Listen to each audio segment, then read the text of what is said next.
ආයුබෝවන් Health and Fun YouTube නාලිකාවට ඔබ සාදරයෙන් පිළිගන්නවා. ඉතින් ටික දවසකට පස්සේ මට හිතුණා ආපහු වීඩියෝ එකක් කරලා දාන්න ඕනි කියලා. අද මම ඕගොල්ලන්ගේ යොවුන් දරුදරියන් වෙනුවෙන් පුංචි වීඩියෝ එකක් කරන්න හිතුවා. ඉතින් දූලා පුතාලා කවදා හරි දවසක අම්මගෙන් අහලා තියෙනවද අම්මේ ඔයා වැඩියෙන්ම සතුටු වෙච්ච දවස මොකක්ද කියලා? ඔයා එහෙම ඇහුවොත් ඔයාගේ අම්මා කියයි පුතේ ඒ මං අම්මා කෙනෙක් වෙච්ච දවස කියලා. ඔය ප්‍රශ්නේම ඔයාගේ තාත්තගෙන් ඇහුවොත් ඒ හා සමානම උත්තරයක් ඔයාට ලැබෙයි. ඉතින් අම්මා කෙනෙක් වෙනවා කියන එක, තාත්තා කෙනෙක් වෙනවා කියන එක ඒ තරම්ම සතුටුදායක දෙයක් නම් ඒගොල්ලෝ කොච්චර ඔයාලා වෙනුවෙන් කැප වෙන්නේ නැද්ද කියලා පුංචි මතක් කිරීමක් කරන්න තමයි හදන්නේ. හරි. එතකොට මාස 10ක්, ඒ කියන්නේ දින 280ක් අම්මගේ කුසේ ඔයාව දරාගෙන ඉන්නවා. අම්මගේ කුසට ඔයා එන්නෙම ඔයා ලොකු සටනක් කරලා. ඒ කියන්නේ මව් කුසක පිළිසිඳ ගන්නවා කියන්නෙම ඔයා ලොකු ජයග්‍රාහකයෙක්. එතකොට මේ ජයග්‍රාහකයා තවත් ඉදිරියට ගෙනියන්න තමයි ඔයාගේ අම්මයි තාත්තයි ගොඩක් කැප වෙන්නේ. ඔයාව කුසේ ඉන්නකොට අම්මා එයාගේ ගොඩාක් දේවල් අතාරිනවා. එයා කන්න ආස කෑමක් බීමක් උනත් ගන්නෙ එකපාරක් නෙවෙයි දෙතුන් වරක් හිතලා. ඇයි? මම මේක කෑවහම මගේ දරුවට මේක අගුණයක් වෙයිද මොන හරි ප්‍රශ්නයක් වෙයිද?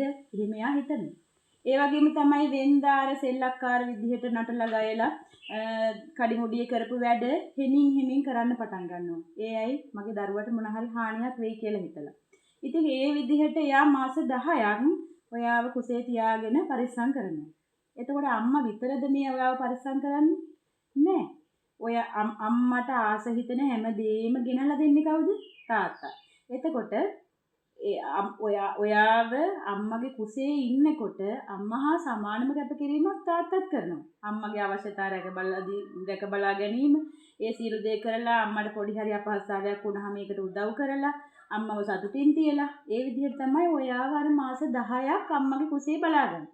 එතකොට එහෙම ඉපදිච්ච දරුවා ඉස්සෙල්ලාම ගෙනහල්ලා ඇඳ උඩින් තිබ්බහම ඔය කවුරු හරි දරුවෙක් ඉන්නවද ඇඳෙන් බැහැලා ගිහිල්ලා කුස්සියට ගිහිල්ලා බද්ද දාගෙන කාපු? නෑ. එතකොට අපි මුල් මාස 6 අම්මගේ කිරෙන් විතරයි පෝෂණය වෙන්නේ. වෙන කිසිම දෙයක් අපිට අවශ්‍ය නැහැ. මව් කිරි වලින් විතරක්ම ඔයා පෝෂණය වෙනවා. එතකොට ඒ කාලය ඇතුලේ ඔයා අර උඩ බලාගෙන ඇඳ උඩට වෙලා ඉන්න විතරයි දන්නේ. හරිද? එතකොට ඔයාගේ එකම ප්‍රතිචාරය අඬන එක.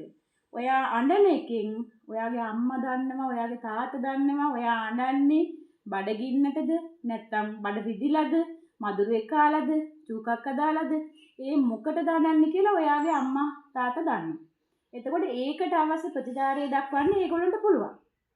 එහෙම කරලා ඔයා උඩ බලාගෙන ඉන්න මාස 3ක් විතර යනකම් ඔයා කරන්නේ එකම දේ එච්චරයි. එතකොට ඒ කාලේ කොහොමද ඔයාව රැක බලා ගන්න අම්මා තාත්තා කරන්නේ? ඔයා දැකලා තියෙනවද? ඔයාට නංගියෙක් මල්ලියෙක් ඉන්නවා නම් අහල පහල ගෙදරක හරි ඔයා පොඩ්ඩක් බලන්න. ඒ පුංචිම කාලේ ළමයි ඇඳවල උඩ තියලා තියෙනකොට අම්මලා තාත්තලා උඩින් ඉල්ලනවා ලස්සනට කැරකෙන ශබ්ද තියෙන සෙල්ලම් බඩු. ඒකේ තේරුම තමයි ඔයාගේ බලන දේවල් වලට ඇහැ හුරු කරන්න. ඔයාව එකම විදිහට ඉන්නේ නැතුව ඔයාගේ පෙනීම හොඳට සිද්ධ වෙන්න ඒ අම්මා තාත්තා ඔයා වෙනුවෙන් කරන පළවෙනි දේ. ඊට පස්සේ ඔයා මාස එකහමාරක් විතර යනකොට චුට්ටක් බෙල්ල උස්සන්න පටන් ගන්නවා. ඊට පස්සේ මාස 3ක් විතර යනකොට ඔයා පෙරලෙන්න පටන් ගන්නවා. ඔයා පෙරලෙන කාලෙ වෙනකොට ඔයාගේ අම්මයි තාත්තයි මොකද කරන්නේ? අනේ මගේ දරුවා ඇඳ පල්ලට වැටෙයි කියලා හිතලා පොට්ට ටිකක් තියලා එහෙම නැත්නම් net එක දාලා ඔයාට ආරක්ෂාව දෙනවා. ඊට පස්සේ මාස 6-7ක් යනකොට ඔයා බඩ ගාලා, දන ගාලා ඔන්න ඔයාගේ ක්‍රියාකාරකම් වැඩි දියුණු කරගන්න පටන් ගන්නවා. ඒතර මේ කාලේ මොකද කරන්නේ? අම්මා තාත්තා අනේ ඔහේ බඩ ගාපන්, ඔහේ දන ගාපන් කියලා බලාගෙන ඉන්නවද? නෑ. එයාලා කරන්නේ මොකක්ද? අර ගේ තිබිච්ච ඔක්කොම ලස්සන වැඩ මුට්ටු එහෙට මෙහෙට කරලා ඔයාට ඉඩ හදලා දෙනවා ඔයාට දන ගන්න. ඒ නිකනුත් නෙමෙයි. ඒ දන ගන්න ඉඩ හදලා දීලා ඔයාගේ ඉස්සරහින් තියෙනවා චලනය වෙන සෙල්ලම් බඩු. ඇයි? ඔයාව දිරිමත් කරනවා ඔයාගේ ක්‍රියාකාරකම් දියුණු කරගන්න. එහෙම කරලා ඔයා වාඩි වෙන්න පුරුදු වෙනකොට ඔයා වැටේ කියලා වැටුණොත් අනේ මගේ දරුවට රිදෙයි කියලා හිතලා ඔයා වටේට කොට්ට හිම තියලා ඔයාව ආරක්ෂා කරනවා. ඊට පස්සේ ඔයා මාස 9ක් 10ක් වෙනකොට කාගේ හරි ඇඟක එල්ලිලා එහෙම නැත්නම් පුටුවක එල්ලිලා ඔයා නැගිටින්න උත්සාහ කරනවා.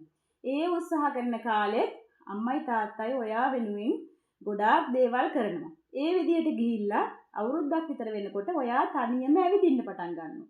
එතකොට දැන් අර මාස 10ක් බඩේ තියාගෙන හිටපු දරුවා අර බබා හම්බෙලා ගෙනහල්ලා ඇඳ උඩ තියලා තිබිච්ච දරුවා අවුරුද්දක් වෙනකොට තනියෙන් ඇවිදින්න පුළුවන් වුණේ අම්මා තාත්තගේ කැපවීම හින්දා.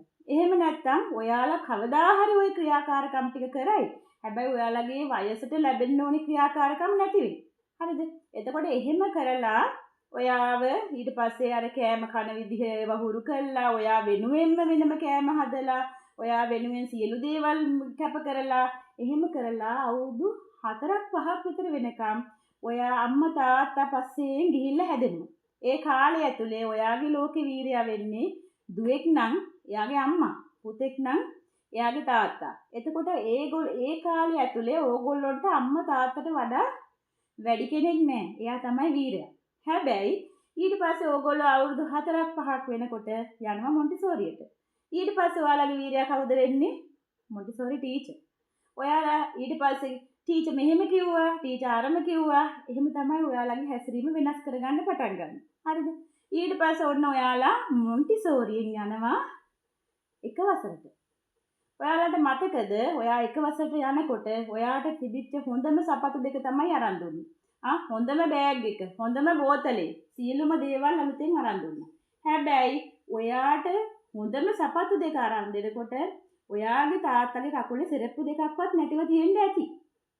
ඔයාට සියලු දේ අරන් දෙනකොට ඒගොල්ලෝ ඒ වෙනුවෙන් යම්කිසි කැපවීමක් කරන්න ඇති. හරිද? එතකොට දැන් හිතන්නකෝ අවුරුද්දකට ඇඳුම් ගන්නවා කියලා. ගෙදර ඔක්කොටම ඇඳුම් අරන් දීලා තාත්තා ඇඳුම් ගත්ත නැති වෙලාවල් ඇති. ඔයාලා ඒ ගැන කවදාවත් හිතලා බලලා නැහැ. කොහොම හරි ඉස්කෝලේට ගිහිල්ලා ඊට පස්සේ ඉස්කෝලේ ටීචර් ඔයාගේ හොඳම යාළුවා විදිහට ඉඳලා ඊට පස්සේ පන්තියේ ඉන්න යාළුවා විදිහට ඉඳලා ඔහොම ගිහිල්ලා ඔයා දැන් පන්තියේ සමහරට 8 9 10 පන්තිවල ඉන්න දරුවෙක් වෙන්න පුළුවන්. හරිද? එතකොට මේ තැනට එනකොට ඔයාගේ අම්මා තාත්තා ගොඩාක් කැපවීමක් කරා. ඔයා දන්නවද ඔයාගේ අතට බත් පිඟාන දෙනකොට මේ බත් එක ඉව්වේ කොහොමද? ගෙදර කුස්සියේ මොනවාද තිබුණේ? ඔයා ගිහින් මොකද්ද කරේ? කවදාවත් බත් එක අතට ගන්නකොට අහලා තියෙනවද අම්මේ ඔයා කෑවද කියලා? එහෙම අපි අහන්න පුරුදු වෙලා නැතුව ඇති සමහර වෙලාවට. එහෙම පුරුදු වෙච්ච දරුවෙක් නම් ඇත්තටම සතුටුයි. එතකොට ඔයා චුට්ටක් හරි අම්මා තාත්තා ගැන හිතන දරුවෙක් නම් ඔයා අම්මා තාත්තාගේ වැඩවලට පොඩි හරි උදව්වක් දෙන්න ඕනේ. අම්මා උදේට නැගිටලා උයනකොට ඔයා අඩුම ලුණු ගෙඩිය සුද්ධ කරලා දෙන්න පුළුවන් නම් අන්න ඒක තමයි ඔයා දරුවෙක් විදිහට අම්මා තාත්තා වෙනුවෙන් කරන දේවල්. ඒගොල්ලෝ ලොකු දේවල් බලාපොරොත්තු වෙන්නේ නැහැ. සමහරට ඇවිල්ලා පොඩ්ඩක් වාඩි වෙලා ළඟ ඉඳගෙන කතා කරත් ඇති ඒගොල්ලොන්ට. ඊළඟට අම්මා ගෙදර කුස්සියේ උයනකොට ඒ කුස්සියට දර ටික ආපු විදිහ දන්න දරුවෙක් ඉන්නවද? කවදා හිතුවද මේ කුස්සිය කොහොමද දර පිරුණේ කියලා? ඒ දර අම්මා හොයාගෙන ඇවිල්ලා තමයි ගෙදරට ආවේ. නැතුව හිබේ ඇවිදගෙන ආවේ නෑනේ නේද? එතකොට ඒ දර ටික අරගෙන උස්සගෙන එනකොට කවුරු හරි දරුවෙක් ඉන්නවද ඉස්සරහට ගිහිලා අම්මගේ ඔළුවෙන් දර පිටිය බීමට බාලා උදව් කරපු? එහෙම හිතිලවත් තියනවද අඩුම එහෙම කරන්න ඕන කියලා? එහෙම කරන්න ඕන නේද අපි? එහෙම නැත්තම් අපි දරුවෙක් විදිහට අපි ෆේල් නේද? අම්මා තාත්තා කරන දේවල් අපි දන්නේ නැහැනේ. අපි හිතන්නේවත් නැහැ මොකද්ද මේ මෙහෙම දේවල් වෙන්නේ කොහොමද කියලා. එතකොට අපි පුංචි කාලේ ඉඳලා අපිට ගොඩාක් සම්බන්ධතා තියෙනවා. හරිද? සම්බන්ධතා කිව්වහම අපිට හිතෙන්නේ ප්‍රේම සම්බන්ධතාවනේ නැහැ. දරුවෙක් ගත්තාම සම්බන්ධතා තියෙනවා ගොඩක්. මොනවාද? අපේ ජීවිතේ පළවෙනි සම්බන්ධතාවය තමයි මාපිය දූ දරු සම්බන්ධතාවය. හරිද? ඊට පස්සේ අපිට ඉන්නවනම් සහෝදරයෙක් හෝ සහෝදරියක් අපි පටන් ගන්නවා දෙවන සම්බන්ධතාවයේ විදිහට සහෝදර සහෝදරි සම්බන්ධතාවය. ඊට පස්සේ නෑදෑයොත් එක්ක නෑ හිත මිතුරන් එක්ක තියෙන සම්බන්ධතාවය තියෙනවා. ගුරුවරු ශිෂ්‍යයෝ විදිහට සම්බන්ධතාවය තියෙනවා. යහළු යෙහෙලි විදිහට සම්බන්ධතාවය තියෙනවා. ආගමික නායකයොත් එක්ක සම්බන්ධතාවය තියෙනවා. වැඩිහිටියොත් එක්ක සම්බන්ධතාවය තියෙනවා. මෙච්චර සම්බන්ධතා ගොඩක් තිබිලා අපි 10 11 පන්ති වලට එනකොට තවත් සම්බන්ධතාවයක් හදාගන්නවා. මොකද්ද? ප්‍රේම සම්බන්ධතාවය. එතකොට ප්‍රේම සම්බන්ධතාවයක් හදාගන්න කලින් අපි අපේ අර තිබිච්ච සම්බන්ධතා ටික හරියට ඉෂ්ට කරගත්තද කියලා බලන්න ඕනේ. ඒ සම්බන්ධතාවයට සාධාරණයක් ඉෂ්ට කරලා තියෙනවද කියලා. ඒ සම්බන්ධතා ටික සාධාරණයක් ඉෂ්ට කරගෙන ඕන අපි තව අලුතෙන් සම්බන්ධතාවයක් හදාගන්න නේද? එතකොට එහෙම කවුරු හරි හිතලා තියෙනවද? දැන් ඔයා හිතන්නේ ඔයා දැන් ඉන්නේ 10 වසරේ කියලා. ඔයා ඇට කඩාගෙන පාඩම් කරත් ඔයාට තව ඉස්කෝලේ යන්න තියෙන්නේ අවුරුදු 3යි. එතකොට ඔයාගේ ජීවිතයේ ඔයා තව කැප කරන්න තියෙන්නේ අවුරුදු 3යි. ඊට පස්සේ පුළුවන් ඔයාගේ ජීවිතය ඔයාලා ලස්සනට ගත කරන්න. ඇයි මං අවුරුදු 3යි කියලා කියන්නේ? ඔයා 11 වසරේ O level ලියනවා. ඊට පස්සේ ඒක පාස් වුණොත් උසස් පෙළට අවුරුදු 2යි තියෙන්නේ. දැන් 10 වසර අතාරින්නකෝ. එතකොට උපරිම අවුරුදු 3යිනේ අපි කැප වෙන්න ඕනේ. හැබැයි ඒ අවුරුදු 3 අපි උපරිම කැප වෙනවා කියන්නේ අපේ ජීවිතයේ අපි ඉස්සරහට ලස්සනට ගලාගෙන යන්න පුළුවන් වෙනවා. නේද? එතකොට මේ දේ කරන්න නම් අපි දරුවෙක් විදියට අදිස්ථාන කරගන්න ඕනි මම මගේ ජීවිතේ පුංචි විනෝදාස්වාද වෙනුවෙන් මගේ ජීවිතේ කැප කරන්නේ නැහැ. ජීවිතේ විඳින්න නම් අපි දැන් කැපකිරීමක් කරන්න ඕන. ඒ කැපකිරීම කියන්නේ ශිෂ්‍යයෙක් විදිහට දරුවෙක් විදිහට දෙමාපියන්ගේ ගුරුවරුන්ගේ හිත දිනාගෙන අපේ අධ්‍යාපන කටයුතු අපි සාර්ථකව ඉෂ්ට කරගන්න එක තමයි අපේ බලාපොරොත්තු වෙන්න ඕනේ. ඒතර එහෙම වුණාම අපිට අනාගතයේ දවසක පුළුවන් අපි ආස විදිහට ජීවත් වෙන්න. දැන් ඕගොල්ලොම අඳුනන්නේ ගමේදී හරි ඉස්කෝලේදී හරි කොහෙදී හරි ගොඩක් වෙලාවට ගමේදී නම් ඔයාගේ අම්මගේ ඇඳුම් කමින් එහෙම නැත්නම් තාත්තගේ ඇඳුම් කමින්. ඒ කියන්නේ සමහරට කිය හැකි අන්න සුමන පාලගේ කෙල්ල එනවා. අන්න මේ කුසුමාවතීගේ කොල්ලා එනවා. ඔය වගේනේ ගම්වල කතා කරන්නේ නේද? එතකොට කවුරු හරි දරුවෙක් හිතලා තියනවද දවසක මම මගේ නමින් මගේ අම්මා තාත්තව අඳුන්වලා දෙනවා කියලා? කොහොමද එහෙම කරන්නේ? තමන්ගේ නමින් අම්මා තාත්තව අඳුන්වලා දෙන්නේ. ඇයි බැරිද? ඔයා දවසක ගුරුවරයෙක් වෙනවා. හිතන්නකෝ ඔයාගේ නම නිමල් කියලා. එතකොට ඔයාව දකින්න කෙනෙක් ඔයාගේ අම්මා තාත්තව දැක්කහම අන්න නිමල් සර්ගේ අම්මා යනවා කියලා කිව්වොත් ඔයාට කොච්චර සතුටක්ද? ඊට වඩා 10 ගුණයක සතුටක් ඔයාගේ අම්මට හම්බ වෙනවා. ඇයි? මගේ දරුවා දැන් රට අඳුනන දරුවෙක්.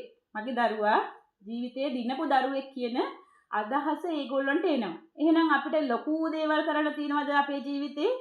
නෑ. අපි දැන් ඔබ දැන් ඉන්න තැන ඉඳලා ඔබ දැන් තාම ඉස්කෝලේ යන මම මේ කතා කරන්නේ ඉස්කෝලේ යන දරුවන්ට. ඒතර ඔයා දැන් ඉන්න තැන ඉඳලා බලන්න ඔයාට තව අවුරුදු කීයයිද ඔයාගේ ජීවිතේ පාසල් ජීවිතේ ගත කරන්න තියෙන්නේ. අපේ පාසල් ජීවිතය අවුරුදු 13යිනේ. 13න් දැන් ඕගොල්ලෝ කීයක් ගත කළා ඉවරද කියලා බලන්න. ඉස්සරහට තියෙන්නේ අවුරුදු කීයද කියලා බලන්න. එතකොට ඒ තියෙන අවුරුදු ඊටාම සුළු ප්‍රමාණයක් නේ. ඔයාලා දැන් ඉන්නේ නව යවුන් වියේ. එතකොට නව යවුන් විය කියන්නේ ජීවිතයේ සුන්දරම කාලේ. ඒ වගේම තමයි අපි වැරදි විදිහට භාවිතා කළොත් අපේ ජීවිතේ කාලකන්නිම කාලෙ වෙන්නේත් ඕක. එතකොට අපි තේරුම් ගන්න ඕනි අපිට ගැළපෙන්නේ මොනවාද කියලා තේරුම් අරගෙන අපි ඉස්සරහා දකින්න ඕනි අපි අනාගතේ මෙහෙම කෙනෙක් වෙනවා කියන අරමුණක් තියෙන්න ඕනි. ඒ අරමුණට යන්න නම් ඔයා ඉස්සර වෙලාම අම්මා තාත්තා ඔයා වෙනුවෙන් කරපු දේ ගැන හිතන්න. ඔයා කල්පනා කරලා බලන්න ඇත්තටම මට මේ ටික කරාද කියලා. ඔයාට මොකුත් කරේ නැත්නම් අද ඔයා ওই තැන ඉන්නේ නැහැ. හරිද? ඔයා දරුවෙක් විදිහට ජීවිතේ ඉස්සරහට ගිහින් තියෙන්නේ ඔයාගේ අම්මා තාත්තා කැප කරපු නිසා. එතකොට ඒ කැපවීම ASCII තියෙනවා අම්මා තාත්තා බඩකින්නේ හිටපු අවස්ථා, අම්මා තාත්තා නිදි මරපු අවස්ථා, අම්මා තාත්තා අපවාද අහපු අවස්ථා, ඔය වගේ ගොඩක් දේවල් තියෙනවා. ඉතින් මං ඉල්ලන්නේ අවසාන වශයෙන් මේ අදායබර දල්දරියන්ගෙන් ඔයාලා ජීවිතේ අරමුණක් තියාගන්න. ඒකට ප්ලෑන් එකක් තියෙන්න ඕන අවුරුදු කීයකින් මම මේ තැනට යනවද කියලා. ඒතකොට ඒකත් එක්කම ඔයාට ඔය තැනට එන්න අත දීපු අම්මා තාත්තා ගැන අමතක කරන්නේ නැතුව ඒගොල්ලන්ගේ කැපවීමට සාධාරණයක් ඉෂ්ට කරනවා කියලා හිතාගන්න. එහෙම කරොත් මේ සුන්දර ළමා කාලයේ උපරිම ප්‍රතිඵල ලබාගෙන ඔයාට ඔයාගේ ජීවිතයේ ඉස්සරහට සතුටින් ගත කරන්න පුළුවන්. ඔයාගේ නමින් ඔයාගේ අම්මා තාත්තා හඳුන්වලා දෙන්න පුළුවන්. සුබ දවසක්.